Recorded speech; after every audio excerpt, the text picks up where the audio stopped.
Salam sejahtera dalam kasih Tuhan. Dalam kehidupan beriman, setiap orang diperhadapkan pada pencobaan.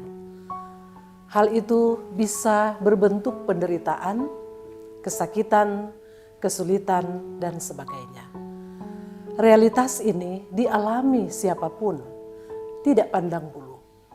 Pencobaan itu, meski pengalaman milik setiap manusia, tetap saja kenyataan itu terasa berat, menimbulkan tangisan, kesesakan batin, jerit pilu, bahkan tidak sedikit ada yang putus harapan. Seolah-olah kekuatan dirinya tak sanggup lagi menghadapinya. Ia merasa pencobaan yang dihadapinya sudah melampaui batas kekuatannya. Bagaimana dan seperti apa kita menyikapi pencobaan tersebut? Tema Suara Gembala Gemibem hari ini adalah taat dalam pencobaan. Dengan bacaan Alkitab dalam surat Yakobus 1 ayat 12. Berbahagialah orang yang bertahan dalam pencobaan, sebab apabila ia sudah tahan uji, ia akan menerima mahkota kehidupan yang dijanjikan Allah kepada barang siapa yang mengasihi Dia. Dari ayat di atas, Yakobus ingin menjelaskan kepada kita bahwa ada makna di balik sebuah pencobaan. Dari ayat itu ada dua kebenaran yang harus kita pegang supaya dapat berjuang dan bertahan dalam pencobaan sehingga beroleh kemenangan dan mahkota kehidupan dalam perjuangan hidup kita. Dua kebenaran tersebut yaitu, pertama, orang yang dapat bertahan dalam pencobaan adalah orang yang berbahagia. Dalam ayat 12 Yakobus menjelaskan, berbahagialah orang yang bertahan dalam pencobaan. Yakobus menasihati kita untuk tetap berbahagia sekalipun berada dalam pencobaan. Bagaimana bisa? Umumnya orang akan berbahagia bila ia dalam keadaan baik dan terbebas dari masalah dan kesulitan. Bukan orang yang sedang dalam pencobaan.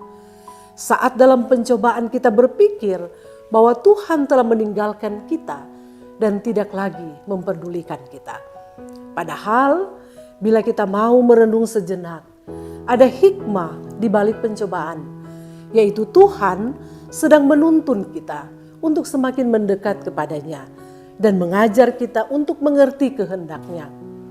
Karena itu, berbahagialah dan bersyukurlah bila kita dalam pencobaan. Itu artinya Tuhan sedang memusatkan perhatiannya kepada kita dan merancang hal-hal yang besar atas hidup kita. Karena itu, tetaplah bersandar dan percaya penuh pada kehendak dan rencana Tuhan.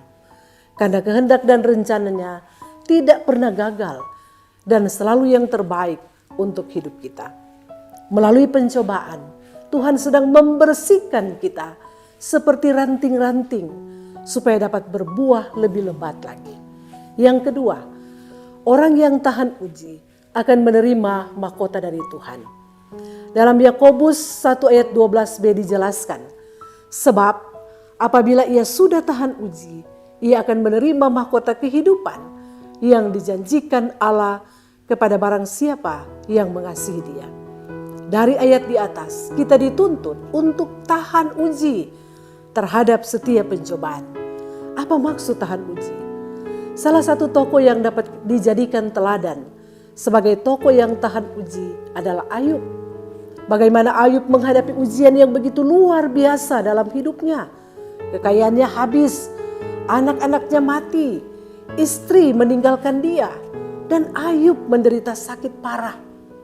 Teman-temannya datang mencela dia. Namun dalam semuanya itu, Ayub tetap bertahan. Ayub tetap bertekun dalam iman, sehingga Ayub beroleh kemenangan. Semua dipulihkan Tuhan secara luar biasa. Ayub adalah tokoh yang tahan uji, tetap kuat dalam menghadapi persoalan hidup. Saudaraku, jika saat ini kita sedang menghadapi pencobaan, Yakobus berkata, berbahagialah atau bergembiralah atau bersukacitalah. Mengapa? Karena orang yang bertahan dalam pencobaan, lama-lama akan menjadi kuat dalam menghadapi pencobaan berikutnya. Dan orang tersebut akan menjadi tahan uji. Dan setelah itu, ia akan menerima mahkota kehidupan yang telah dijanjikan Allah kepada setiap kita. Mahkota itu merupakan simbol kemenangan yang biasa diberikan kepada pemenang dalam sebuah pertandingan. Bukan hanya simbol kemenangan, namun mahkota itu dapat dianggap sebagai simbol kehormatan. Nah, mahkota apa bagi kita yang bertahan dalam menghadapi pencobaan? Kehidupan kekal. Tidak ada mahkota yang lebih indah dari itu. Pendengar yang diberkati Tuhan, dalam penghayatan kita di Minggu Prapaskah ini, mari kita belajar berjalan dengan sukacita bersama Tuhan Yesus yang dalam kemanusiaannya juga menghadapi cobaan seperti yang umumnya dihadapi manusia.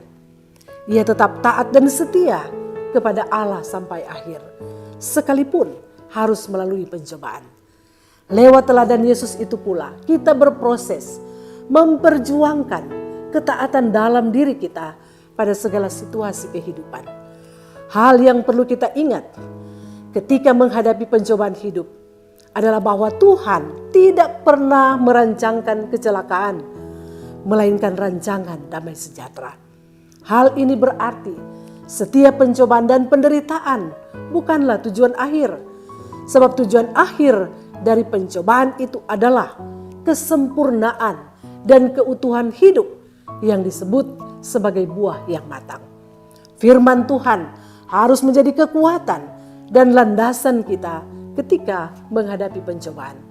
Bukankah Tuhan Yesus ketika dicobai oleh iblis selalu menggunakan firman Tuhan untuk menghadapi pencobaan? Karena itu, gunakanlah firman Tuhan sebagai senjata menghadapi cobaan demi cobaan yang menghadang hidup beriman kita. Berbahagialah kita yang meskipun menghadapi berbagai-bagai pencobaan dalam keluarga, rumah tangga, sosial, ekonomi, keuangan, usaha bisnis, pekerjaan atau lainnya, namun tetap percaya dan mengimani bahwa semua pencobaan itu dibuat dan dikehendakinya tidak melebihi dari kekuatan atau kemampuan kita.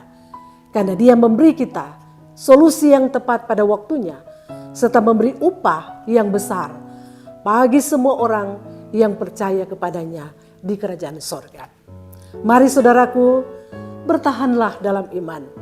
Jangan berbuat dosa, jangan marah pada keadaan, apalagi menuduh Tuhan tidak sayang kepada kita. Tuhan tidak pernah kehilangan kuasa dan kasih-Nya untuk menyelesaikan persoalan kita. Jadi jangan pernah meragukan Tuhan. Tidak untuk selama-lamanya Tuhan mengizinkan badai pencobaan menghantam perahu kehidupan kita. Sampai pada batas di mana Ia menilai kita telah tahan uji, Dia pasti melepaskan kita. Bila kita mau menerima mahkota kehidupan, meskipun berat, belajarlah untuk bertahan dan taat dalam pencobaan. Tuhan memberkati. Amin.